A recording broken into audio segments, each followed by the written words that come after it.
Hello everyone, this is Calvin Professor C here.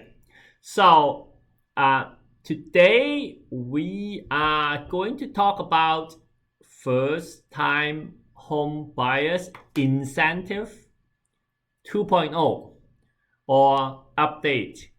So not too long ago, the first-time home buyers incentive has been updated, and I would say upgraded, because it is now a much better program, and you will see how it works right now.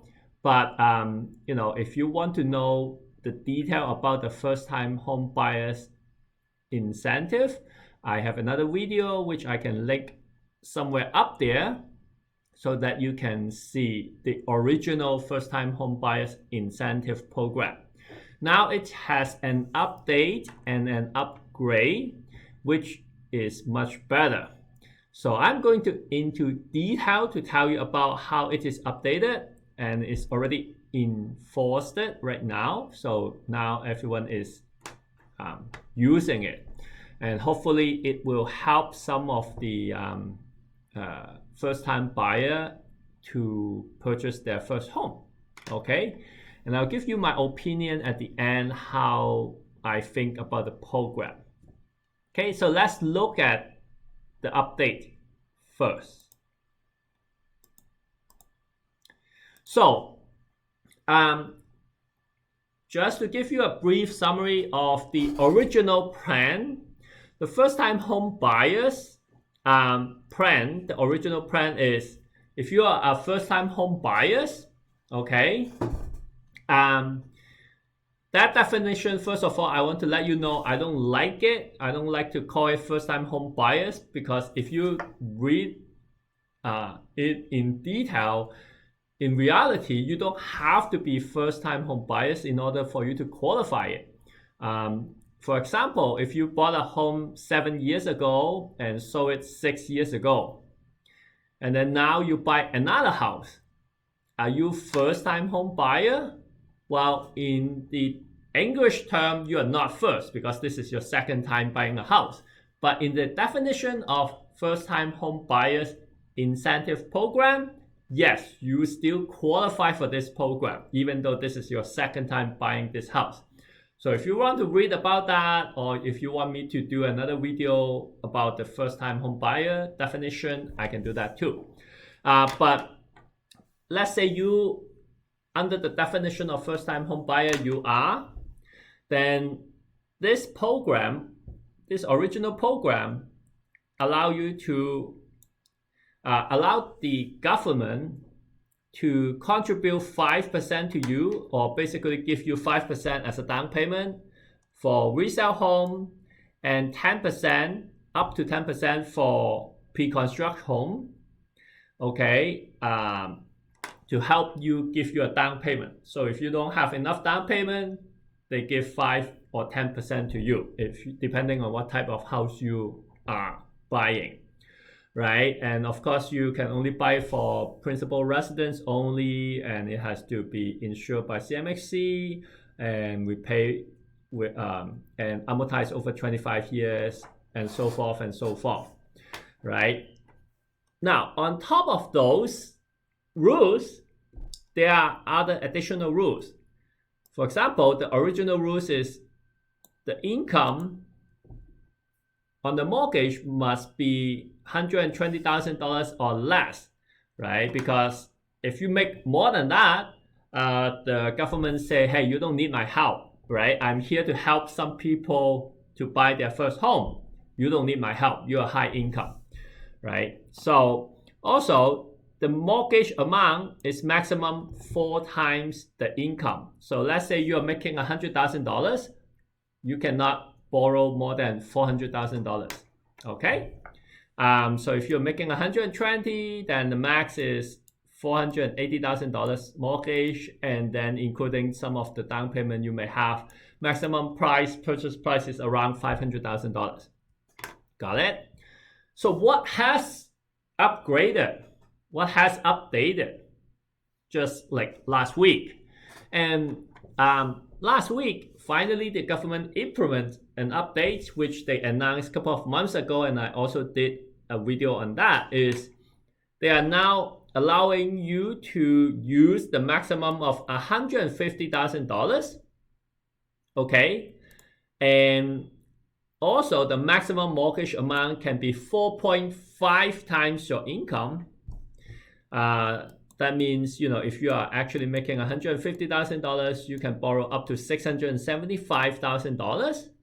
And with all the down payment and all that, you can almost buy up to like $720,000, something like that. Okay? So, but there's also one more criteria. This update is only for Vancouver, or GVA, I guess, right? GVA and GTA, Toronto, and only Victoria. This 3 location, right? If you are in Markham, Richmond Hill, and all that, yeah, you should be fine. If you want to know whether you are in the area, the government website actually have a pretty detailed location and with the postal code and all that in there. So you can see if the property you want to buy is within that area. But this new update is only for Vancouver, Toronto, and Victoria.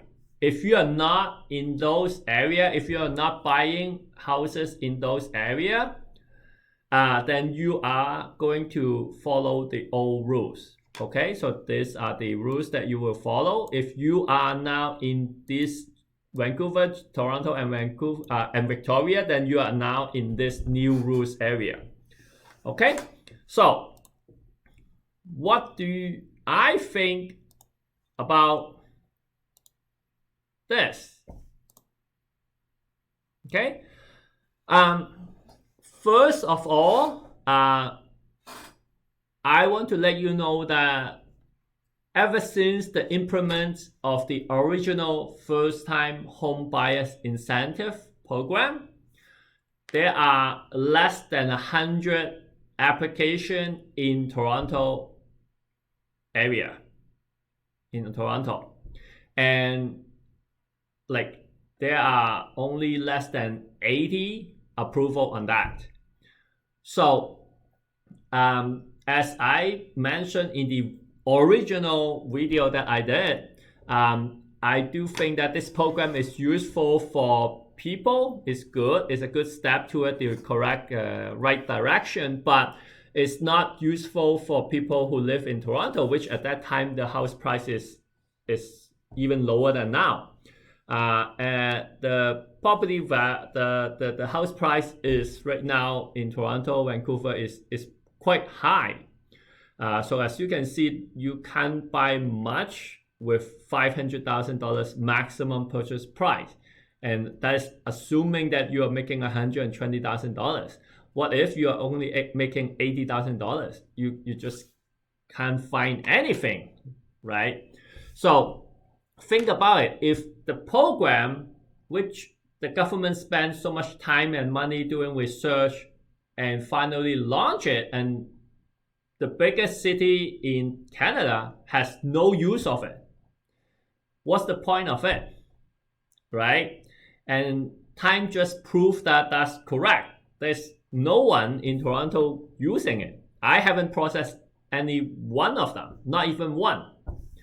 Okay, but I'm happy to tell you that I am very happy to see this update, and that's why I call it upgrade, because now looking at the maximum purchase price, you can go up to almost $700,000, which then I think even in GTA, with the help of some, brilliant real estate agent, you should be able to find something to buy, which is much more closely resemble the market price of the property, like not the big mansion, but at least you can find something, right? And I think the real estate agent, the real estate industry will be happy because at least they can help you find something, which I'm happy. But obviously I like it. I like it even further if you can go even further.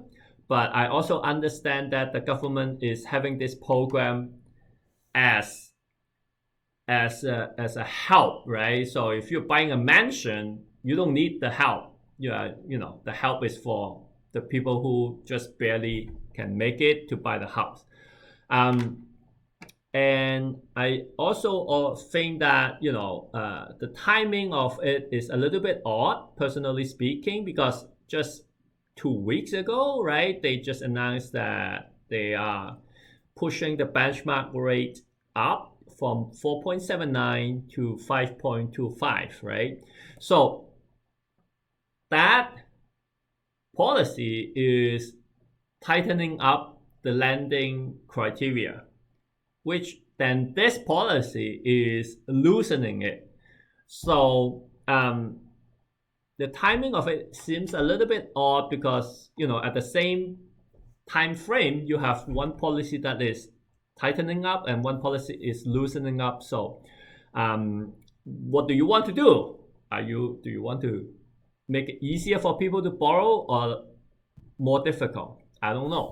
But either way, I think I like this. As I say, I do not like the benchmark rate going up to 5.25. I think that would only make the wealth disparity gap even higher, even bigger. But I like this. This is helping first-time buyer, which a lot of them is going to finally have a chance to buy the house. If you even look at it more macroly, look at it more outside of the mortgage world, you may or may not know that the immigration policy lately has a lot of loosening, especially for young professional, right? For those people who are studying university here and all that, and I think that combined with this first-time home buyers incentive program would allow a lot of people to actually purchase their first home. So I like it a lot, and that's my opinion, obviously. And so I hope that more people would understand this. A lot of new mortgage agent like you can introduce it to your client, tell them that, hey, you know what? You don't have to spend another 2 years to save up your down payment. Why don't you buy now? Utilize this program and get a house right now. And so I like this, and I hope you find it useful. I hope you find this information useful. Now, before I say goodbye to you for this video, I want to just let you know that if you like the content of this video, you may want to also take a look at my training program. I have a book here which is selling in Amazon, and I have other training material in mortgagehackercanada.com. I have a workshop, which is a 2-day workshop, which I teach you everything from how to get a client to what if the client call you, all the way to funding, what exactly you need to do for every single deal. I also have a digital course, which if you say, hey, I can't spare 2 days to attend your workshop, even though I like it a lot, the digital course is the best bet because you can learn at your own pace. If you have some, if you know the foundation of mortgage already, you just want to learn some advanced knowledge and advanced strategy. I also have a live mastermind meetup, so we meet in a small group every single week to discuss about different topics and advanced strategy. Okay, so I hope you learned something today, and I will see you next week.